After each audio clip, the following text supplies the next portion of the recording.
Di sini kami kelompok 12 membuat video presentasi dari matkul Ilmu Hematologi dan Bank Darah. Adapun topik yang akan kami bahas pada kesempatan kali ini yaitu mengenai manajemen bank darah rumah sakit. Sebelumnya, izinkan kelompok kami memperkenalkan diri terlebih dahulu. Perkenalkan, nama saya Ipudul Fiteja Buwana sebagai moderator dengan akhiran NIM 006. Dan rekan saya. Perkenalkan, nama saya Kadri Mas Fitri Putri dengan akhiran NIM 021 sebagai penyanyi 1. Perkenalkan, nama saya Kamayuli Harisa dengan akhiran NIM 028 sebagai penyanyi kedua. Perkenalkan, nama saya Nyoman Budi Sudianto dengan akhiran NIM 036 sebagai penyanyi yang terakhir. Adapun topik pembahasan yang akan kita bahas pada kesempatan kali ini, di mana yang pertama yaitu mengenai pengertian dari BDRS atau Bank Darah Rumah Sakit, yang kedua yaitu peran utama dari BDRS, yang ketiga yaitu manajemen mutu dari BDRS, yang keempat yaitu risiko utama dalam pelayanan BDRS, dan yang terakhir yaitu manajemen risiko pada Bank Darah Rumah Sakit. Topik pertama terkait pengertian BDRS akan dijelaskan oleh teman saya. Baik, di sini saya akan menjelaskan pengertian dari manajemen bank darah rumah sakit. Manajemen bank darah rumah sakit adalah proses pengelolaan pelayanan transfusi darah yang mencakup perencanaan, perorganisasian, pelaksanaan, pengawasan, dan evaluasi. BDRS bertugas menyediakan darah dan komponennya yang aman, berukur, dan sesuai kebutuhan pasien. Seluruh alur pelayanan mulai dari permintaan darah, pemeriksaan pratransfusi, golongan darah, prospek, screening antibodi, penyimpanan dan distribusi darah, hingga pemantauan reaksi transfusi harus dilakukan secara terstandar, terkontrol, dan mengikuti regulasi yang berlaku. Next. Baik, di sini saya akan menjelaskan peran utama BDRS. Peran utama BDRS dibagi menjadi 4. Yang pertama ada penyediaan darah. BDRS memastikan ketersediaan stok darah yang cukup untuk kebutuhan operasi terjadi maupun keadaan darurat. Yang kedua ada pengamanan darah. Melakukan uji prospek untuk memastikan kecocokan darah donor dengan pasien agar mencegah reaksi transfusi yang berbahaya. Yang ketiga ada pendistribusian darah. Mengirim darah yang sudah aman ke ruang perawatan dengan menjaga kualitas melalui rantai dingin. Yang terakhir ada pencatatan dan pelaporan. Semua proses mulai dari penerimaan, penyimpanan hingga distribusi darah dicatat dengan baik untuk keperluan audit dan akuntabilitas. Selanjutnya akan dijelaskan oleh teman saya. Baik, materi selanjutnya itu mengenai manajemen mutu BDRS. Manajemen mutu BDRS adalah serangkaian kegiatan struktur yang bertujuan memastikan bahwa seluruh proses transfusi darah mulai dari penerimaan darah, penyimpanan, pemeriksaan transfusi hingga distribusi darah berjalan dengan aman, akurat, dan konsisten. Manajemen mutu BDRS meliputi yang pertama yaitu kebijakan mutu, merupakan komitmen rumah sakit dan BDRS untuk menyediakan pelayanan transfusi darah yang bermutu, aman, dan sesuai regulasi, termasuk penetapan visi, misi, dan tujuan mutu. Yang kedua ada standar operasional prosedur atau SOP, di mana semua kegiatan di BDRS harus terstandarisasi melalui SOP yang jelas yang meliputi penerimaan dan verifikasi darah dari UTD, penyimpanan darah sesuai siklus standar, pemeriksaan golongan darah, uji silang atau cross-match, pengeluaran dan distribusi darah, dan yang terakhir itu penanganan reaksi transfusi. Nah, SOP ini itu memastikan prosesnya itu berjalan dengan konsisten dan meminimalkan kesalahan. Yang ketiga ada pengendalian dokumen. Pengendalian dokumen meliputi pengaturan dokumen seperti SOP, formulir, logbook, laporan reaksi transfusi, catatan inventaris, dan rekaman pemeriksaan. Dokumen harus terkontrol, terupdate, dan mudah ditelusuri. Yang keempat yaitu sumber daya manusia. Sumber daya manusia mutu sangat bergantung pada kompetensi petugas.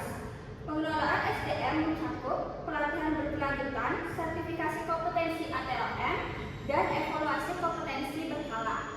Yang keenam ada pengendalian mutu internal. Dilakukan secara rutin untuk meningkatkan keakuratan hasil pemeriksaan meliputi kontrol golongan darah, kontrol uji silang, kontrol suhu penyimpanan, dan kontrol kondisi reagen. Yang ketujuh yaitu pengendalian alat dan kalibrasi.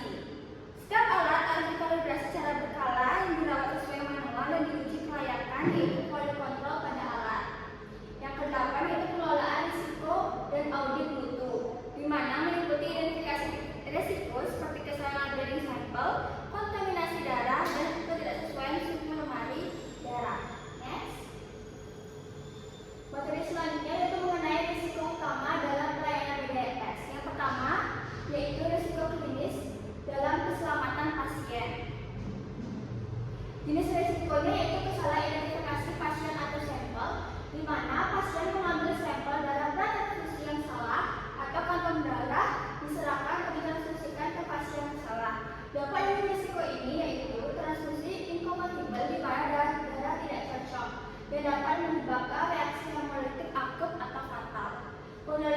risiko ini yaitu sistem verifikasi ganda atau double check oleh dua petugas, penggunaan pertanyaan terbuka saat verifikasi, dan sistem pelabelan yang jelas.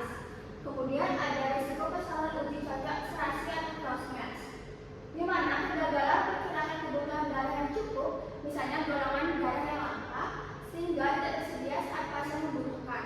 Dampak dari risiko ini yaitu keterlambatan penanganan medis, khususnya pada kasus gawat darurat.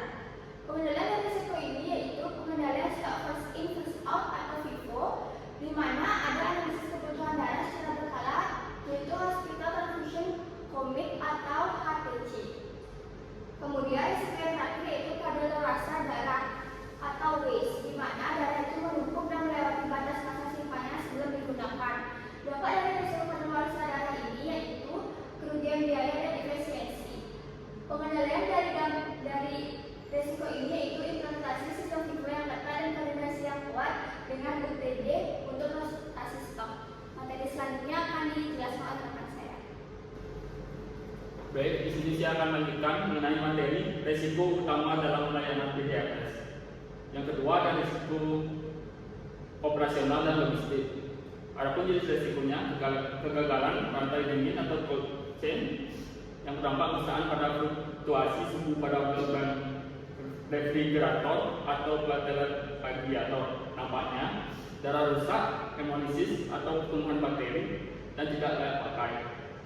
Dengan cara pengendalian, sistem monitoring suhu 24 jam dengan alarm, backup genset, dan rencana kontingensi, misalnya memindahkan darah ke BDRS selain jika kulkas terkena rusak. Selanjutnya, kekosongan stok atau stock out yang berdampak kegagalan memperkirakan kebutuhan darah yang cukup, misalnya golongan langka, sehingga tidak tersedia saat pasien membutuhkan. Dampaknya keterlambatan penanganan medis, khususnya pada kasus gawat darurat. Dengan cara pengendalian stok first in first out atau FIFO dan analis kebutuhan darah secara berkala atau hospital transfusion commit atau HTC. Selanjutnya ada kadaluarsa darah atau waste yang berdampak darah menumpuk dan melewati batas masa simpannya sebelum digunakan. Dampaknya kerugian biaya dan efisiensi. Cara pengendalian implementasi sistem FIFO yang ketat dan koordinasi yang kuat dengan UTD untuk rotasi stok. Next. Selanjutnya ada manajemen risiko PDRS. Ada identifikasi risiko. Tahap awal ini bertujuan menemukan semua potensi bahaya yang dapat mengganggu pelayanan PDRS, baik risiko klinis, operasional, maupun logistik.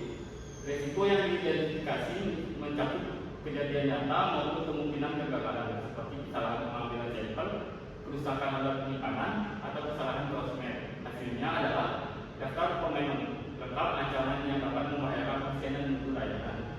Selanjutnya ada analisis dan evaluasi risiko. Risiko yang sudah ditemukan kemudian dinilai berdasarkan keparahan atau severity, frekuensi atau occurrence, dan kemudian detection. Yang ini digunakan untuk menghitung risk severity number RPM, guna menentukan risiko mana yang paling kritis dan menentukan tindakan prioritas. Tahap ini membantu fokus pada risiko yang memiliki dampak besar kepada kesehatan. Baik, selanjutnya ada penanganan risiko atau risk treatment. Pada tahap ini, BDRS menetapkan berbagai tindakan pengendalian untuk menurunkan nilai RPM dengan tujuan utama mengurangi peluang terjadinya kesalahan serta dampaknya terhadap pelayanan transfusi. Strategi yang diterapkan meliputi upaya menghindari risiko seperti melakukan otomatisasi pada proses pelabelan, mengurangi risiko melalui verifikasi ganda pada setiap langkah kritis, serta mentransfer risiko dengan menggunakan peralatan yang terkalibrasi seperti toolbox khusus untuk menjaga keamanan darah jika terjadi kegagalan alat di penyimpanan utama. Selanjutnya ada pemantauan dan tinjauan. Tahap ini memastikan seluruh tindakan pengendalian berjalan efektif. BDRS harus memantau insiden dan menanalisis, lakukan root cause analysis, dan menyebarkan hasilnya kepada staf terkait. Tinjauan berkala diperlukan untuk mendeteksi risiko baru yang muncul akibat perubahan prosedur atau teknologi sehingga terjadinya perbaikan. Oke, baik, itulah pemaparan materi dari kelompok 12 dengan topik pembahasan yaitu yaitu manajemen bandara rumah sakit.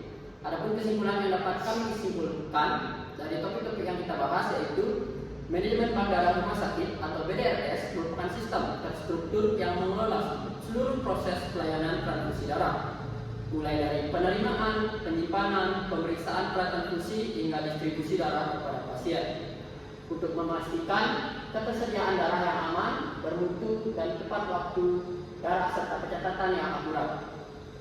Penerapan manajemen mutu meliputi SOP, pengendalian dokumen kompetensi SDM, pengendalian alat, dan mutu internal menjadi dasar untuk menjamin konsistensi pelayanan.